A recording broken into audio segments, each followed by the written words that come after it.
हदीस मुकद्दसा में, और हजरत अबू हुरैरा रज़ियल्लाहु ताला अन्हु ने इस हदीस मुबारका को बयान फरमाया। आप फरमाते हैं कि नबी अलैहिस्सलातु वस्सलाम फरमाते हैं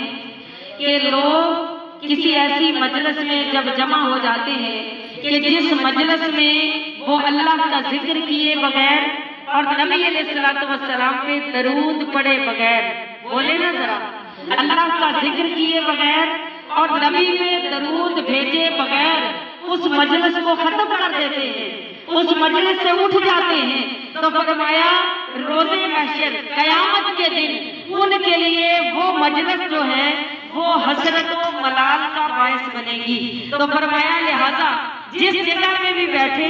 जिस जगह पे इकट्ठे हों, दुनियादारी के लिए इकट्ठे हों, दुनिया के कामों के लिए इकट्ठे हों, तो फरमाया याद रखें कि उस मजलिस में ज्यादा नहीं तो एक मर्तबा दरूद पाक जरूर पढ़ लिया करें, नबी अलैहिस्सलातु वस्सलाम का जिक्र जरूर कर लिया करें। तो फरमाया तुम्हारी वो मजलिस रोज़े महशर बख्शिश और नजात का जरिया बनेगी, तुम्हारे लिए वो लम्हात बख्शिश और नजात का जरिया बनेंगे। अल्लाह रब्बुल इज्जत हम सबको सुबह शाम नबी अलैहिस्सलातु वस्सलाम की बारगाह में दरूद पढ़ने वालों में शामिल फरमाए। व मा अलैना इल्ला